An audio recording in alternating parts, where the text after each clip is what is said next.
Hello everybody, welcome back to Tech with Benefits. My name's Daniel and I've got a huge video planned for you today. Today we're going to take a look at every single camera feature on the Galaxy S23. Now don't stress if you don't have an S23 and you're rocking an older Samsung, an S10, an S20, S21. A lot of the features we're going through today are on those phones as well. Grab a nice comfy chair, get comfy, and let's go. Before we dive straight in, let's talk a little bit about the S23 Ultra's cameras, because online you can kind of see that some people don't buy into the hype, and what I will say is there is probably room for them to be better in some areas, but you will not find a better all-round flexible camera system on a smartphone right now. From the ultra-wide camera all the way through to the 10 times telephoto lens. I'm going to put some photos and samples that I've had from this phone up on the screen now. You just can't beat that flexibility. The ability to get from ultra wide to 10 times to further, or the freakish ability that has been questioned of being able to go all the way to the moon using its AI and multiple layers of processing that it does. It's still able to do it. Whether or not it's using some AI and some layering and some enhancement in the back end, no other phone can get that close. Simple. But it's a very comprehensive camera system, both with photos and in videos. I think that's where I enjoy the most, is having that flexibility to go from where I'm standing to go somewhere else, like this football game I was at over the weekend. Just going straight from where I was sitting to be able to watch the penalty from that distance. You can't match that on another phone.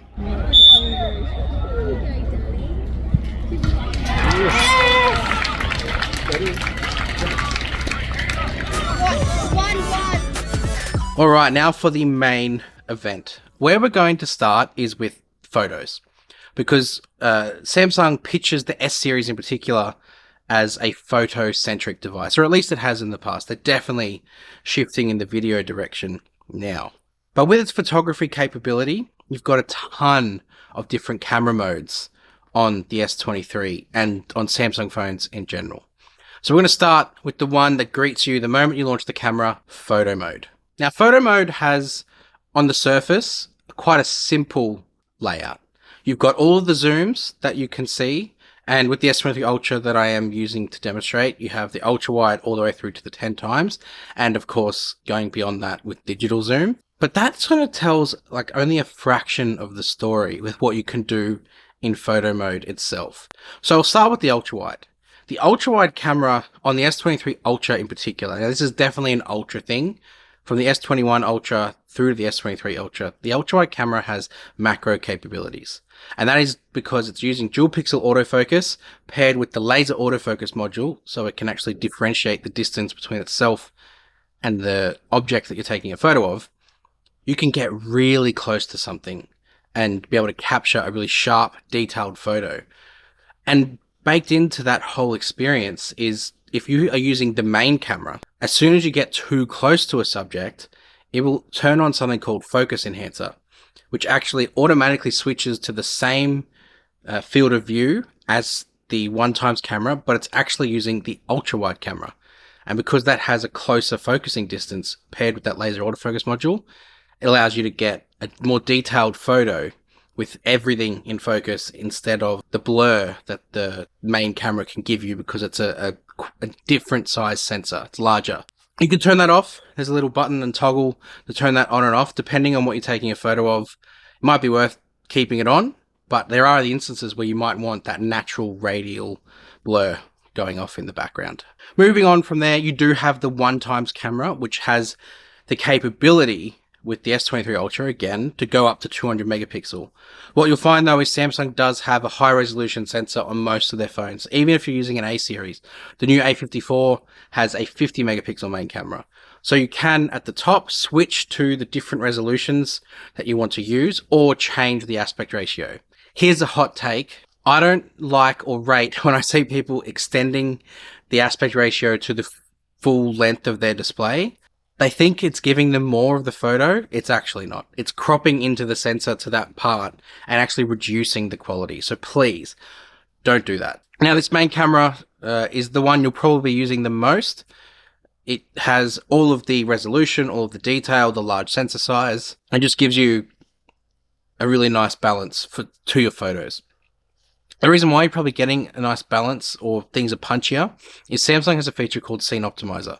Much of the controversy about the whole moon photo situation comes from this. However, what it's there for is it recognizes the scene that you're taking a photo of and will actually punch up contrast, make the greens a little bit more saturated if you're taking photos of grass. If you're taking a photo of the blue sky, it will add a bit more blue for it, just to really accentuate and punch up the photo.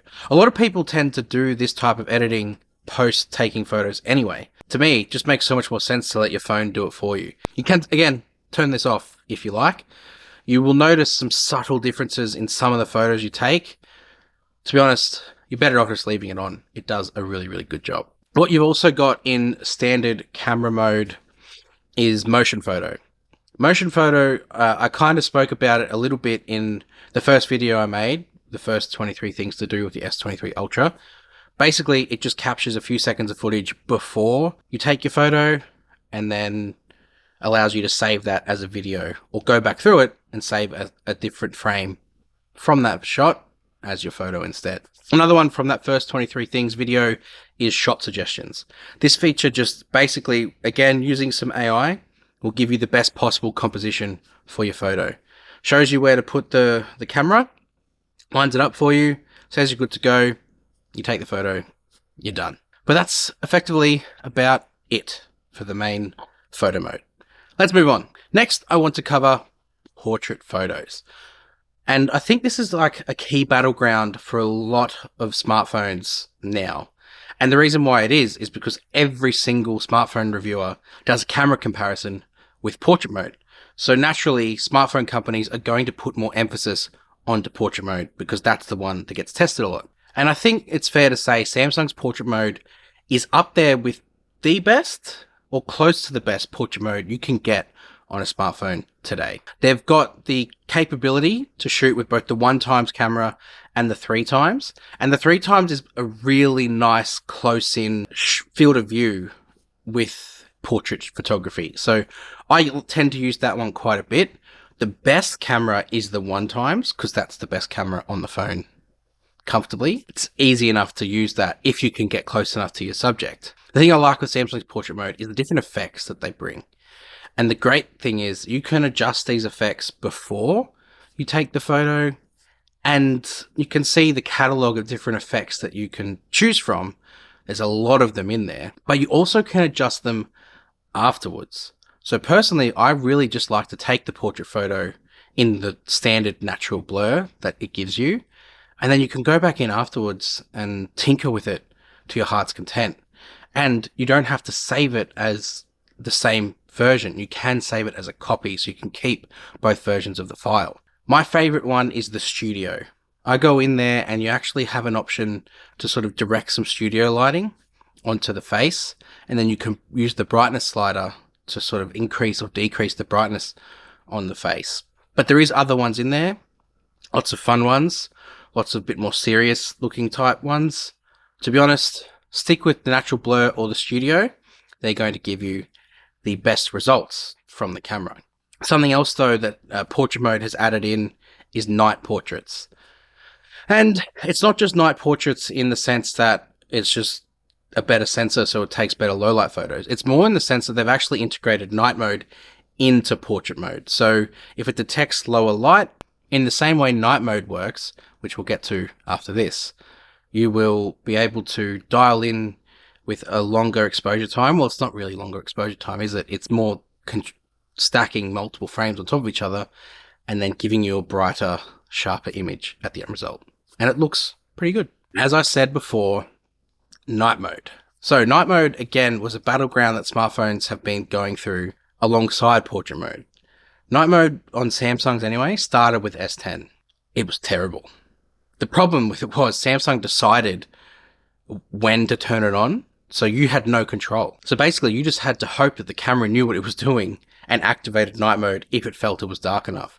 But even when it did, it was just nah. So they fixed it with the S20. I think they might have fixed it with the Note 10 and then patched it to the S10 later. but it's now at a point where it is very, very good. So night mode can be done a couple of different ways. You can have it handheld, and when it's handheld, it won't give you as long at taking multiple frames as what it might do if you're on a tripod.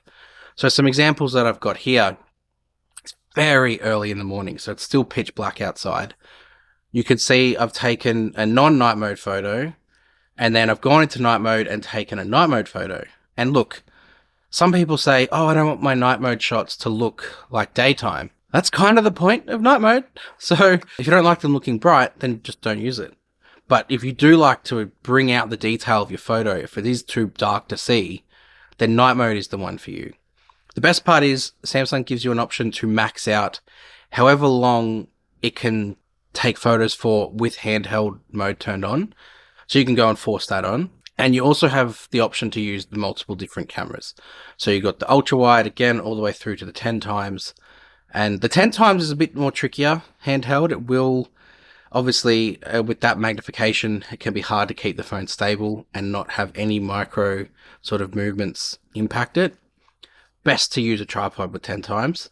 But to be honest, night mode is probably even best with tripod in general. You can see here with my backyard that handheld night mode is good, but tripod night mode, which went up to 30 seconds of frame stacking, was even better.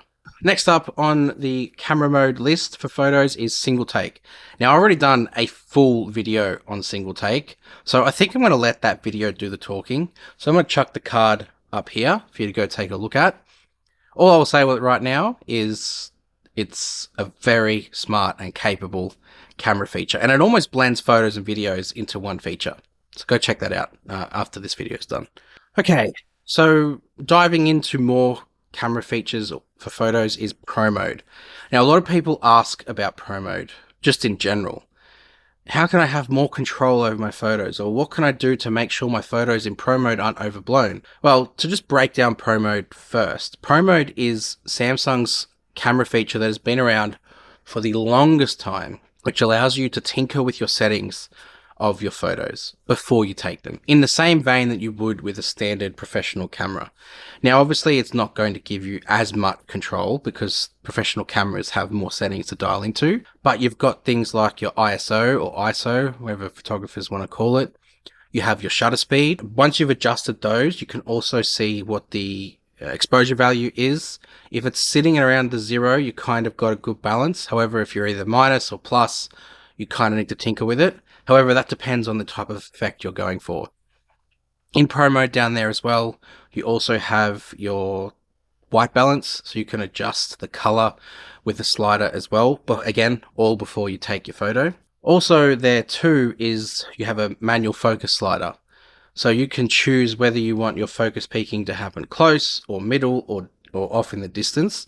And when you're adjusting it, you actually get the green overlay coming on top of the camera, and that's showcasing to you where your focus will actually be for that shot. So look, Pro Mode is great, and the best part about it is it also adds in a raw copy. So you're going back in there and getting a raw copy of your photo that you can tinker with in apps like Lightroom. Now, of course, this camera also has Expert RAW capabilities. Now, again, Expert RAW will be a separate video, so make sure you hit like and subscribe, and that one will be coming very shortly, I promise. The other thing in Pro Mode 2 with the S23 series is Samsung have added in 50 megapixel support. So you can jump in there and go to a higher resolution. Be warned, 50 megapixel in RAW is huge. It is a massive file, in excess of 100 megabytes. So you've got all of that raw, unprocessed data, plus all of the high resolution crammed in together. It should make editing really fun because it gives you more, but just be ready to deal with that, or however you plan on getting it off your phone. A couple of last ones here with photo mode is food mode. This mode sort of crept in when people were taking photos of their food a lot at restaurants. You want to have everything look appetizing and yummy to eat, and that's effectively what food mode does. It doesn't necessarily change a lot. It just changes the colors of the food to accentuate and make everything pop. I took this photo of my wife's mac and cheese that she made, and with some red chilies sort of sprinkled through it. And when you take a look at non-food mode, which is just standard photo mode, it looks fine. But then you switch over to food mode and the cheese looks yellower, the red looks redder. And it also has this feature in there that you can softly blur out anything around it. Now, granted, I was just on a plain white table, so it's a bit hard to see that blur. For reference, I chucked in my son's watch, so you could kind of see that that was blurred out. But you can control, I guess, what size that is. So if you wanted to make the square of the thing in focus smaller, you can isolate on that and be able to control it. And then only that will be the focus. And the last one is another forgotten about camera feature, Panorama. I always see people trying panoramas. I feel like in a way the ultra wide camera kind of killed panorama shots, because a lot of the times you don't have the time to sort of be just scanning through and hoping to get something that doesn't look awfully stitched together. Samsung's Panorama is quite clever in that there is an on-screen guide that will ensure you can keep it smooth and stable as you're panning through. You can also use the ultra-wide and the 1x lens. So you have an ultra-wide panorama that you can capture. I think I remember seeing that being advertised as a feature somewhere recently. It's been a thing for a while on the Samsung phones. In any case, Panorama can be used a couple of different ways. You can go horizontally or you can go up vertically. The vertical one, I'm not too sure why you might want to do that. If you've got a really tall building, sure, try that. But really, most people will be using the horizontal version of it. And you can get some decent results, and it does actually make it look quite good once it cleans it up in processing. So we're done with photos. Let's head on to videos, because videos has now become as important as what photo modes used to be. And that's down to the fact that video as a medium and content creation as a form of expressing yourself has just exploded. A lot of that is due to some of the other platforms that are out there. And of course, the last few years, a lot of people have had time to kill, so they're capturing the world around them a lot more frequently. So smartphones have become the vehicle to do that.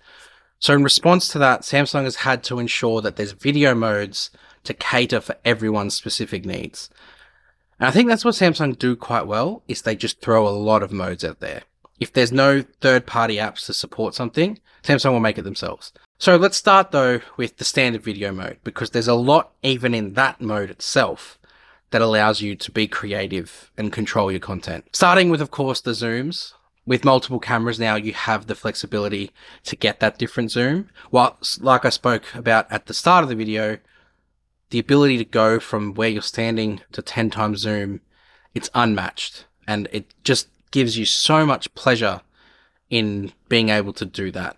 Especially if you've got kids that play sport, you can sit further away in the shade, away from the sun in the afternoon, and still be able to enjoy watching them score a goal or something like that. But alongside the zooms, there's flexibility of resolution. And the S23 series and S22 series, S21 series and S20 series all shoot up to 8K in resolution. In between all of that, there's a lot of other resolutions you can utilize. It starts as low as HD and then does go up to 8K. In between that though, the best ones you'll probably want to use is either full HD 30 or 60 frames per second or 4K at 30 frames per second. The reason for that is, yes, it can do 4K at 60 FPS. What you'll find with that is that the phone won't be able to switch to the other lenses whilst it's recording. Whatever camera you started with is the one you're stuck with. So if you start with 3 times zoom, you can't go to 10 or go back to ultra wide. You have to stop recording and then go to use it. Whereas with full HD 30 frames per second, 60 frames per second, and 4K 30 frames per second, you can swap, you can alternate. And it just gives you that good balance. Plus, all of the best HDR features is in 4K 30 frames per second as well. So that is what's going to give you the best contrast, the best digital image stabilization, the best optical image stabilization. Go ahead and use that one for everything. It will be your best shot. But there is the 8K elephant in the room. Fortunately though, with the S23 series, 8K is a vast improvement. And in certain situations, it is best to use it on a bright, sunshiny day at the beach, at a park, 8K 30 FPS looks stunning. Where I really like this as well is not just the fact I have 8K content, it's that if I find within that video there's a better crop, I can crop into it and still have high resolution. It's kind of the same methodology as 200 megapixel main camera. You have that flexibility in there with 8K. So don't discount it. In fact, Alex Gearin Tech, I'll shout him out. He's been a big supporter of the channel.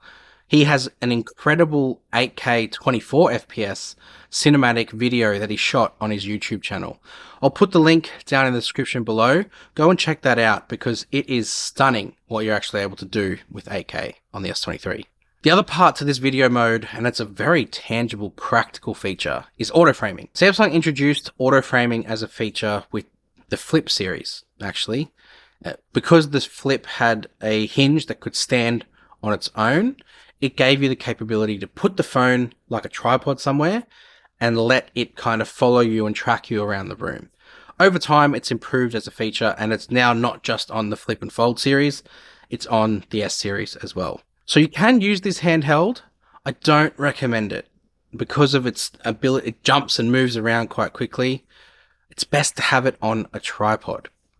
I tested it out in the backyard, and I actually often use it for this exact purpose, to film my son playing football.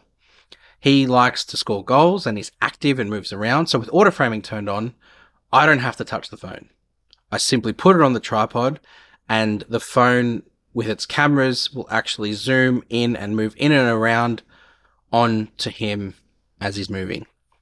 The other aspect of this too is you can force it to lock onto a subject, and then it will actively track that person and only that person in the frame. As more people enter the shot, it does account for them, and then doesn't lock on, but it definitely recognizes that they're a person, and then again will work to keep both subjects in the frame. Give it a go. It's a lot of fun, and it means you don't have to do a lot. Next up is portrait video. No secret that I love portrait video. I've already spoken about it in one of my other videos. I'm using portrait video right now.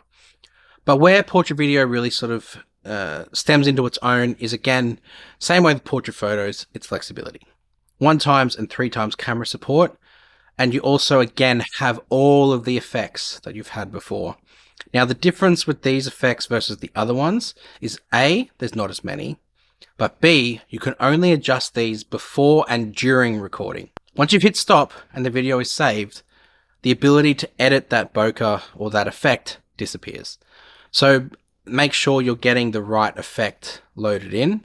You can see some of them now.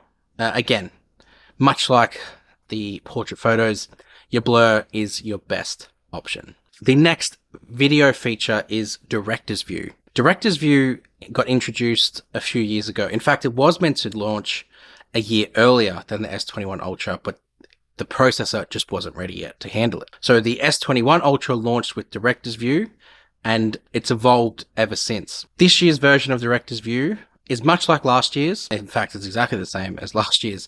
What you've got here is, with Director's View, the ability to preview the live feed of the other 3 cameras. So before you switch to them, you know what you're going to zoom in on. So rather than having to zoom and go, oh, that doesn't look right, and then zoom back out, you have that live preview tiles right there. It only supports the ultra wide, the wide, and the 3x telephoto. It doesn't support the 10x on the S23 Ultra. That's just, I guess, because it does work on a multitude of Samsung phones. What you can also do, though, is record the selfie camera at the same time. And last year, Samsung introduced a feature that allowed you to save the rear and the front camera as separate videos. So before, all you could do was save them as one video. The corner had the selfie video overlaid over the top, whereas now it completely saves them as separate videos. The beauty of this is when you are editing, you don't have to think about the audio. It's all synced up with those 2 videos automatically. The other thing with Director's View is you can have different layouts. So if you wanted like 2 squares side by side, you can do that. Great for travel.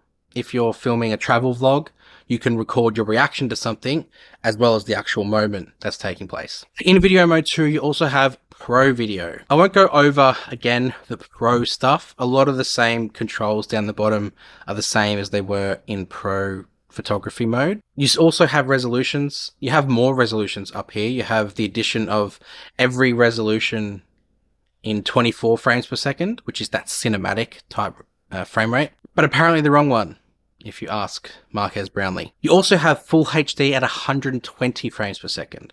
So that one will be great if you're filming a lot of fast moving content that you potentially want to slow in post later, because it'll capture at super high speed that you can then slow down yourself. But probably the most interesting part of Pro Video Mode is the audio control, which I'll cut to now.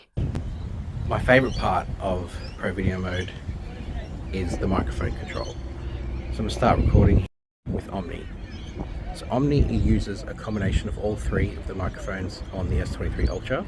You also have decibel level control, so you can control how loud the phone is picking up the voices or sound. So you also can just switch directly straight to the front. So the front probably sounds a little bit more like Omni because it does use some AI to pick up where the sound is coming from. But when you switch to rear, you'll notice the difference in the sound that's coming from me is a bit more dull because I've got to go around the phone and onto the back. But when I start clicking, you'll notice you'll pick that up a lot more. Now you can't switch to any other microphones as you're recording, so like the Bluetooth or Bluetooth Mix.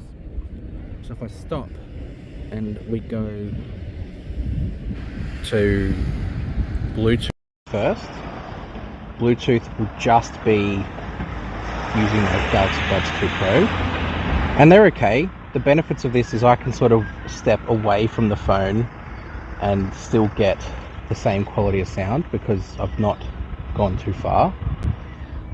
But then Bluetooth Mix is probably, if you're shooting from your phone, the best one because it uses this and the phone's microphones, and again I can control the decibel level and make it sound really good. Let me know which one you like. Thanks me. So as you can see and hear, Pro Video Mode does give you a lot of different controls and options that are good to take advantage of. There's 3 more video modes to cover and they'll be quick. So I'll put these two in the same bracket. You've got slow-mo and super slow-mo. You might go, well, what's the difference? The difference being is that slow motion films at 240 frames per second. So it does capture things fast. And then what it also does is that using software, it detects movement after the video has been saved and then slows that part of the video down.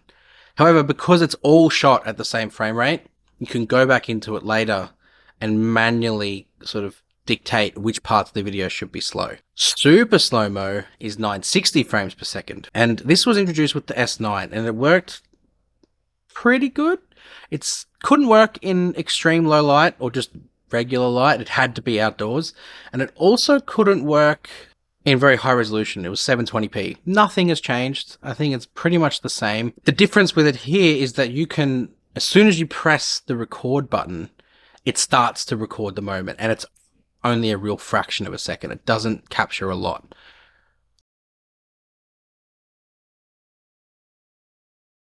The best way to use this though is to turn on the motion square, and basically once it's ready to capture, it will detect the motion coming across the square and only slow that part down. So as you can see when I've used it here with my son, once something has gone through that square, it's detected it and you can see the result super slow. The last video mode is Hyperlapse. Now we've gone kind of through Astro Hyperlapse in a previous video, so I won't touch on that one too much here. The rest of the Hyperlapse is basically as it has been. At the top of the display, or in this case on the left hand side, depending on which orientation you're filming in, you will see you can now have a timer for your Hyperlapse. So you can choose it to be just infinitely record or set it to stop after a certain period of time. That could be really handy. Above that, you have, or next to it, you have the different speeds to record at. You can set it to auto, and it will, depending on the content that's coming into the screen, it will adapt the speed that it's going to record at. Or it has a handy little guide to tell you what each speed is good at recording. So you can read those, go through them, and then decide with a bit more education over what you want to do. Honorable mention at the end here is the selfie camera. Now I haven't forgotten the selfie camera. just wanted to isolate it on its own, because the selfie camera has a lot of the same features that the photo and video modes of the rear camera have. You can use single take on the selfie camera. You can use pro video mode now with the selfie camera. Pro photo mode is also supported on the selfie camera on the S23. Portrait mode, portrait video. The selfie camera also works great in low light situations because you have a dedicated night mode with the selfie camera as well. What night mode does with the selfie camera is kind of like it. It turns the screen this really soft sort of white, and it just sort of has the soft white circle to sort of illuminate your face. You can see the difference there with no night mode versus night mode. It's enhanced the facial details and looks quite sharp and works really, really well. Selfie camera also has a neat little trick up its sleeve in a feature that was introduced with the Galaxy S5, Palm Selfie. There we go. This one's for you.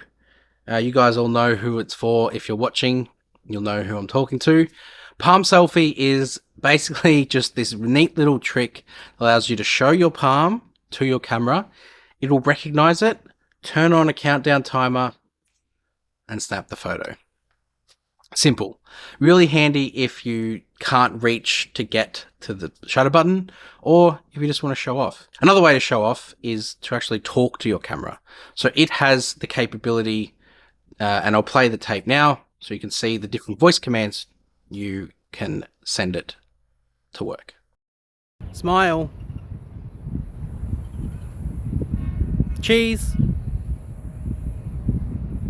Capture. That's it.